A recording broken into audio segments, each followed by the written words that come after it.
প্রিয় বন্ধুরা, আজকে আমার স্বরচিত কবিতা সরস্বতী বন্দনা, কলমে ও কণ্ঠে মনোজ ভট্টাচার্য। হরেক বছর মাঘ মাসেতে বসন্ত পঞ্চমী তিথিতে মর্তলোকে দেবী সরস্বতীর আগমন রাজহংসে চেপে। অবাল বৃদ্ধ বনিতা সকলে মাতৃবন্দনাতে থাকে রত। বিদ্যা বুদ্ধি জ্ঞানের আলো জেলে দিয়ে মা ঘোচান কালো। হিন্দু ধর্মে সরস্বতী মাতা জ্ঞান সঙ্গীত শিল্পকলায় বাক্য প্রজ্ঞা বিদ্যার্জনের দেবী রূপে পূজিতা ধরায়। ডাক্তার, ইঞ্জিনিয়ার, বিজ্ঞানী, শিক্ষক, সাহিত্যিক, গায়ক আরও অনেকে মাতার কৃপা পেয়েছিলেন বলে স্বনামধন্য তারা জগতে। মাকে আমরা ভক্তি ভরে ডেকে থাকি নানান নামে।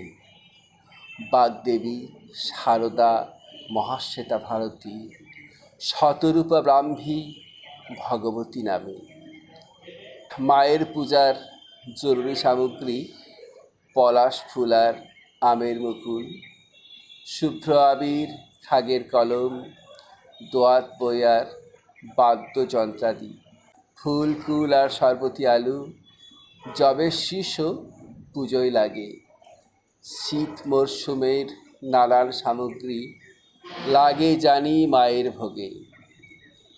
বাসন্তী রঙের গাঁদা ফুল মালা, জাফরান হলুদ চন্দন বাটা, কাঁচা হলুদ, হলুদ কাপড়, পূজার সর্বত্রই হলুদের ছোঁয়া। শ্বেত পদ্মে অধিষ্ঠাত্রী দেবী, শ্বেত বস্ত্র পরিহিতা, শ্বেত বিভূষণে বিভূষিতা মাতা, বিনা পুস্তক রঞ্জিত হস্তা। শিক্ষাগুরু, ছাত্রছাত্রী, জ্ঞান পিপাসু মানুষজনে স্নানটি সেরে নতুন পোশাকে পুষ্পাঞ্জলি দিয়ে থাকে। বিদ্যা বুদ্ধি জ্ঞানের আলো প্রজ্বলিত হয় যেন তাদের মধ্যে। সেই আশাতেই করজোরে পবিত্র মনে সবে মাকে ডাকে। শিক্ষাগুরুর মধ্যে দিয়ে মায়ের কৃপা হয় বর্ষিত, সেই কৃপার ফলেই জ্ঞান পিপাসু জ্ঞানের আলোয় উদ্ভাসিত। নমস্কার।